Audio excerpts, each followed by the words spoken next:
com a gente aqui também, para falar sobre a fila de vistos para os Estados Unidos, que já chegou a ser gigantesca, em São Paulo principalmente, mas agora saiu uma medida nova, né, para melhorias nesse serviço, para a fila ficar menor, né, Coutinho? Bom dia para você.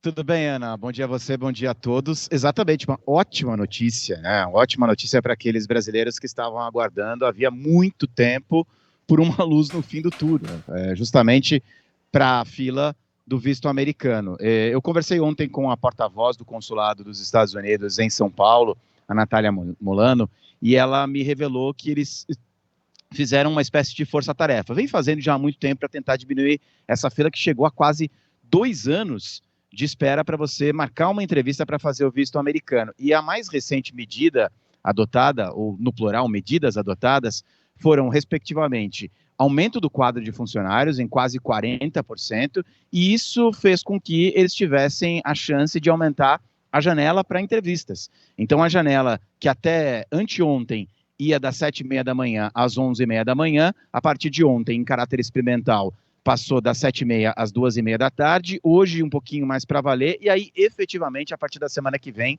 essa janela maior em 3 horas por dia.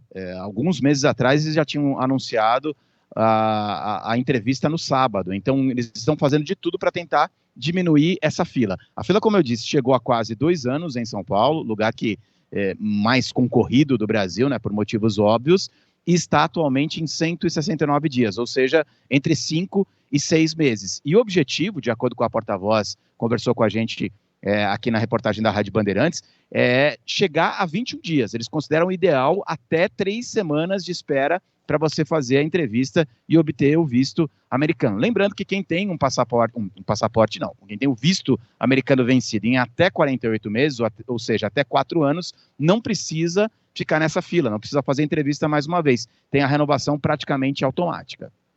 Muito bem. Ô Coutinho, isso significa que os Estados Unidos tá querendo mais brasileiro lá, né? Porque o brasileiro movimenta bastante a economia dos Estados Unidos no turismo, principalmente na região de Orlando. Seria esse o motivo para essa espera ser reduzida?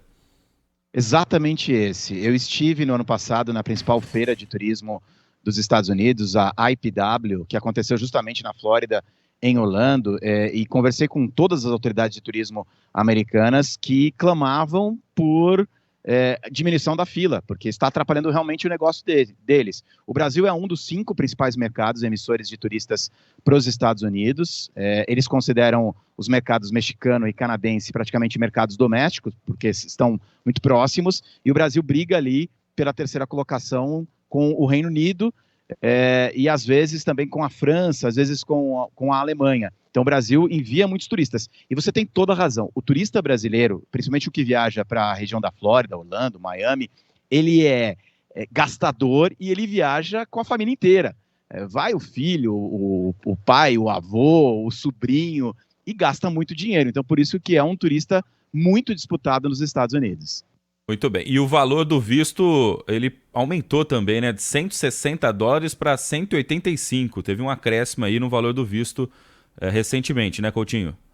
Exatamente. Coisa de semanas atrás, passou a valer $185. Esse é o valor que você vai pagar para fazer ou a sua renovação ou então tirar o seu primeiro visto. $185 por pessoa. E uma dica, não é nada ilegal. Existem algumas empresas, né, que fazem o chamado auxílio consular.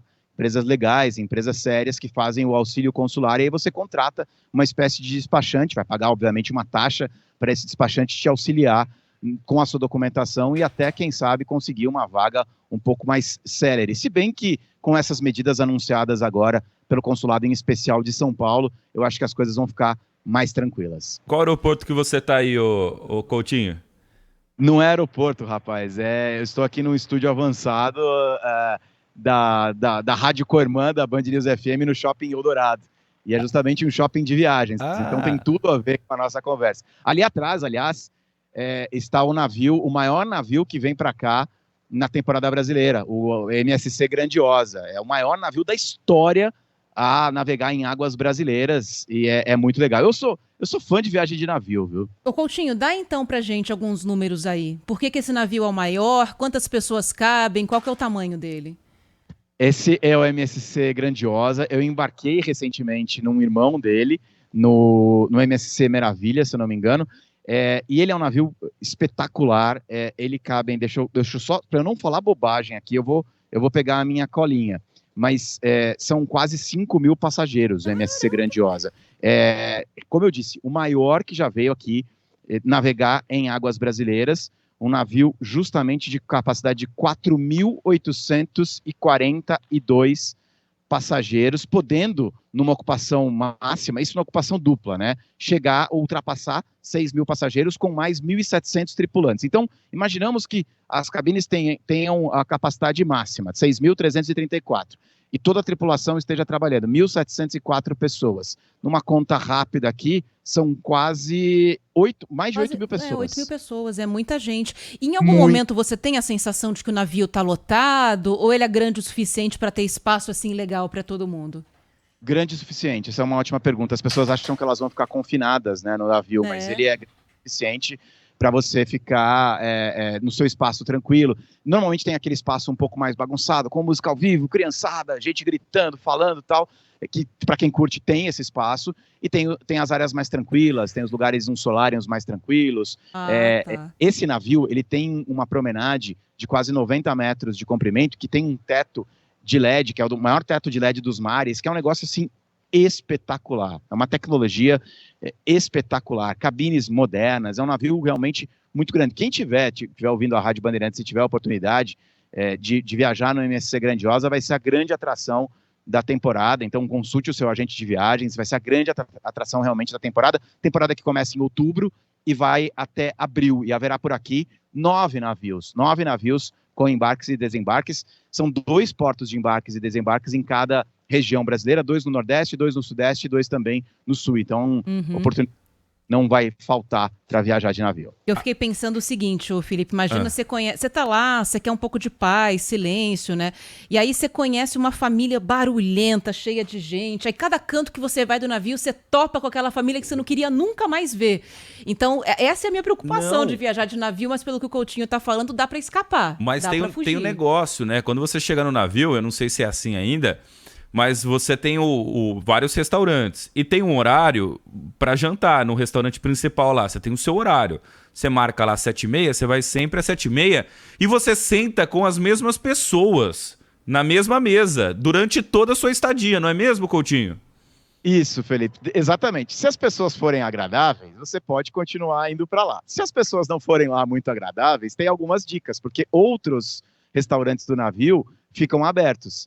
Tanto os restaurantes de especialidades, nos quais você paga uma taxa a mais, e aí você vai comer melhor, etc. Tem lagosta, filé mignon e tal, quanto o restaurante que normalmente fica na parte de cima do navio, e que tem o buffet para você se servir à vontade. Então tem alguns truquezinhos.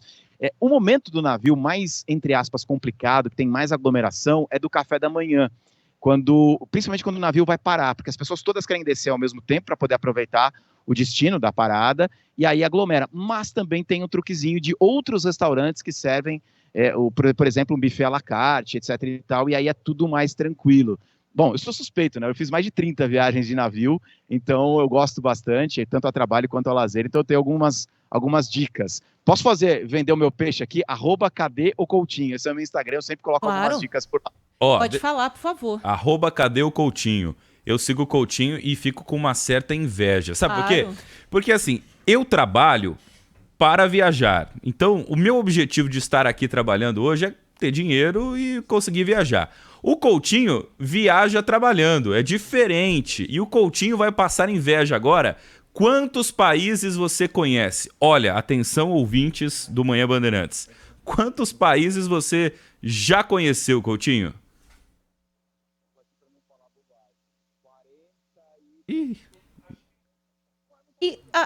Travou de novo. Oi. Isso. Vamos lá. Eu perguntei dos países aí. Quantos países você já conheceu? Eu só fechei o meu microfone, é porque eu tô começando agora, né? Só fechei o microfone. Eu peguei até a minha colinha aqui, são 47 países. Não é muita coisa, não. Conheço muitos turistas profissionais que têm mais países. Mas são 47. A gente acaba voltando para os mesmos, né? Porque tem alguns queridinhos, a gente vai bastante para alguns países, mas prometo aumentar esse número aí. Tá bom. Tá bom, então eu vou estar acompanhando lá no Cadê o Coutinho. Eu só vejo as fotos lá, os vídeos lá e fico louco. Nossa, um dia eu quero trabalhar com o Coutinho. Mas deve ter... É que assim, a gente vê a parte boa, mas deve ter muito perrengue também. Uma outra hora o Coutinho conta aqui pra gente. Pode ser? A gente faz uma outra conversa só pra você contar os perrengues de viagem, que deve ser muito também. Valeu, Nossa, Coutinho. Vocês não têm noção do que é viver em avião, aeroporto, as coisas que acontecem, e é cansativo. É muito prazeroso, não troco por nada. Mas é trabalho. Tudo que é trabalho tem alguns momentos chatos, realmente. É Beijo pra lógico, vocês. exatamente. Tchau, Coutinho. Bom trabalho aí. Valeu, então. O André Coutinho trazendo informações sobre o consulado dos Estados Unidos.